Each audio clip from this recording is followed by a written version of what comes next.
नमस्ते student. Yesterday हमने history sequence याद की थी। पेशेंट आपने एडमिट किया, आईवी इंजेक्शन लगाया, आईएम इंजेक्शन लगाया, एमएसजी फूड दे के हार्ट रेट चेक किया, अगर वह डायबिटिक है तो डायबिटिक की मेडिसिन देकर और उसे डिस्चार्ज बिल पकड़ा दिया। आपको याद होगा यह निमोनिक। अब देखिए, आज हम कर रहे हैं हिस्ट्री ऑफ इंडिया का ही social, economic and the political aspect. इससे रिलेटेड मैंने कुछ एमसीक्यू तैयार किए हैं जो अब आपके साथ डिस्कस करना बहुत ज़्यादा आसान हो जाएगा जब आपको सीक्वेंस याद है हिस्ट्री की कि कौन सी पहले डायनेस्टी आई या कौन सा पहले सिविलाइजेशन आया, तो वह बहुत इजी हो जाएगा। अब चलिए, first question is the what was the main basis of the economy of the Indus valley civilisation. Sindhu घाटी सभ्यता की मुख्य आधार क्या थे उनकी अर्थव्यवस्था के। उनका आधार था ट्रेडिंग एंड द एग्रीकल्चर, व्यापार और कृषि। Number two question is what was the basic unit of the society in the Rig वैदिक पीरियड। जो वैदिक पीरियड था उसमें जो बेसिक यूनिट क्या होती थी सोसाइटी की, समाज की मूल इकाई क्या होती थी, वह होती थी जन। ठीक है, जना भी बोल सकते हैं इंग्लिश में, जना, जन, ये होती थी। Number third one is the what was the nature of the varna system in the later Vedic period. देखिए, जो मतलब अर्ली वैदिक पीरियड था उस समय में जो वर्णा सिस्टम था, ancient Indian social classification, 4 broad groups थे, ब्राह्मण, क्षत्रिय, वैश्य और शूद्र।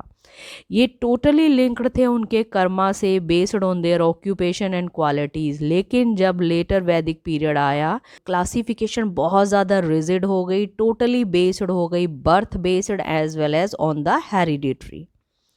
ओके, उसके बाद आइए, next question is who owned the land during the Mauryan period.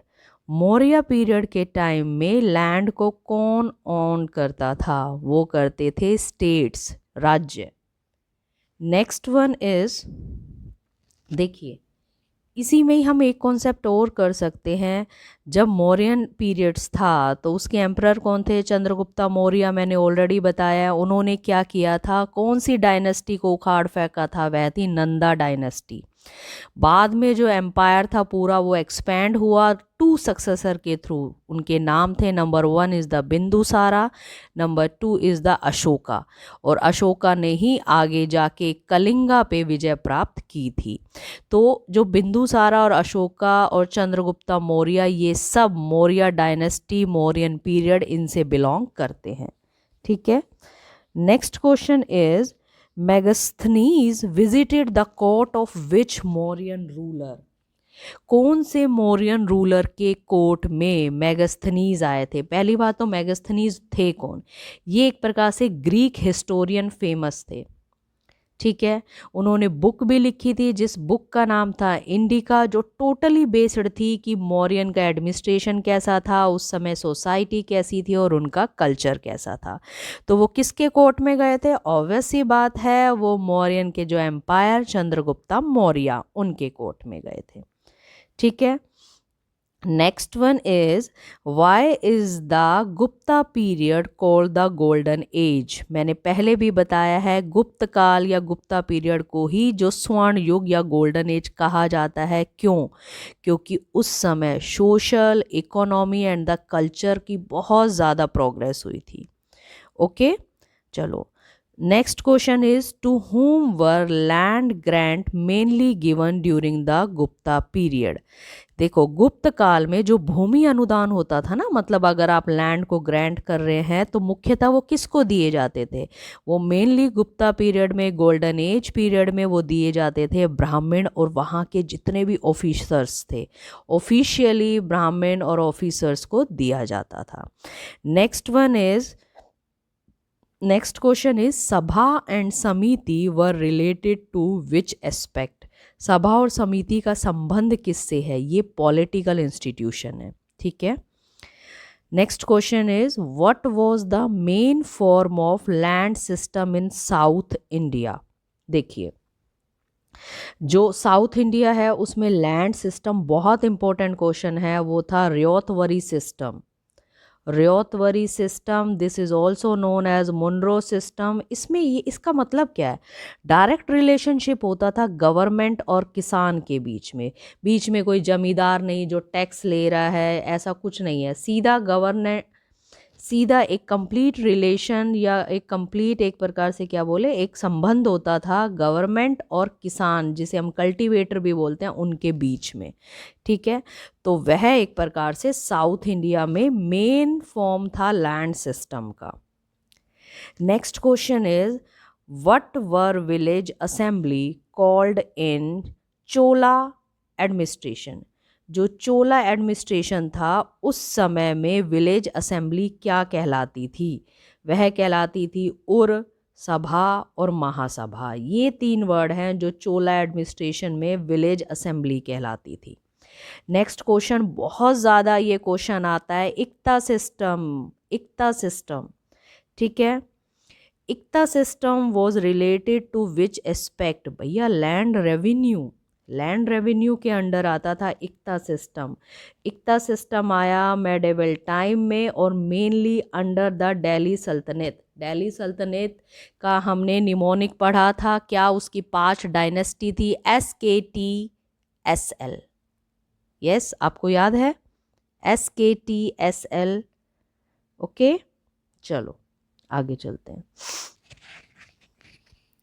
Next question is who systemise the revenue system in the Delhi सल्तनत? मतलब दिल्ली सल्तनत में जो राजस्व व्यवस्था थी वो किसने आके व्यवस्थित की थी? वो की थी अलाउद्दीन खिलजी ने। ओके, अलाउद्दीन खिलजी ने। उन्होंने क्या किया था कि लैंड मेजरमेंट कर ली, भाई इतनी लैंड है तो इसका ये फिक्स रेवेन्यू रहेगा। ये अलाउद्दीन खिलजी ने किया था। नेक्स्ट देखो, what was the objective of the Alauddin Khilji market control policy? उनका क्या ऑब्जेक्टिव था? क्या कि भाई मार्केट कंट्रोल पॉलिसी कैसे? उनका सिंपल काम था provide cheap goods to the army, की आर्मी को एक प्रकार से सस्ता सामान मिल जाए। उसके बाद देखिए, what was the role of zamindar during the Mughal period? जब मुगल पीरियड आया, मुगल का हमें याद है ना, मुगल एम्पायर में क्या ऑर्डर है? भाजसा। ठीक है, कल वाली मैंने ऑडियो में आपको बताया था भाजसा कैसे हमें लर्न करना है। चलिए, उसमें क्या है, अब क्वेश्चन था what was the role of zamindar during the Mughal period? जो जमींदार थे ना वो एक प्रकार से इंटरमीडिएटर्स थे स्टेट और पीजेंट्स के बीच में। पीजेंट्स में किसान। ठीक है, उसके बाद देखो, बहुत इंपॉर्टेंट क्वेश्चन है, काफ़ी एमओ एग्ज़ाम्स में आया है, CHO एग्ज़ाम्स में आया है। What was the Akbar revenue system called? Akbar का जो रेवेन्यू सिस्टम था उसको क्या बोलते हैं? जब्त। Next question, which was the highest class in Mughal society? Mughal जो सोसाइटी थी, ठीक है, मुगल एम्पायर था, मुगल सोसाइटी थी, उसकी हाईएस्ट क्लास थी उम्रा, जिसे हम नोबिलिटी भी बोलते हैं। और वो किन लोगों से बनी हुई थी? जो high ranking officers, military commanders और वेल्दी जो एरिस्टोक्रेट थे उनसे यह बनी हुई थी। ठीक है, तो वो क्या हो गया? हाईएस्ट क्लास को क्या बोलेंगे हम? उम्रा। Next question is what was land tax called in ancient India? पुराने समय में, प्राचीन भारत के टाइम में जो लैंड का टैक्स होता था उसको क्या बोलते थे? उसको बोलते थे भाग। मुझे इतना भाग दे दो, है ना। ये देखिए, what was the main economic activity in the वैदिक पीरियड? वैदिक पीरियड नंबर 2 पे आता है ना, हमने पेशेंट को IV दिया था। पहला हो गया इंडस वैली सिविलाइजेशन और सेकंड वन इज द वैदिक पीरियड। ठीक है, तो जो वैदिक पीरियड था उस समय में मेन इकोनॉमिक एक्टिविटी क्या थी? वैदिक पीरियड में वो क्या थी? कृषि और पशुपालन। ओके, चलिए next question, what was the main medium of trade during the Gupta period? Gupta period golden age period, उसमें मेन मीडियम क्या था ट्रेडिंग का? गोल्ड कॉइन, स्वर्ण मुद्रा। What was the main cause of urbanisation in the medieval India? ठीक है। मध्यकालीन भारत में जो शहरीकरण अर्बनाइजेशन का प्रमुख कारण क्या था उस समय था? उनका व्यापार, उनकी ट्रेडिंग और साथ ही साथ उनका शिल्प, उनका क्राफ्ट। ठीक है। In the ancient India, the king was considered the representative of whom? पुराने जमाने में प्राचीन भारत में राजा को किसका प्रतिनिधित्व माना जाता था? राजा को सीधा मान लिया जाता था भगवान के बराबर, ईश्वर और गॉड के बराबर। Thank you students. आप इन चीज़ों को जितना ज़्यादा रिवाइज करेंगे आपके लिए उतना ज़्यादा ही वह बेनिफिशियल होगा। Okay, thank you.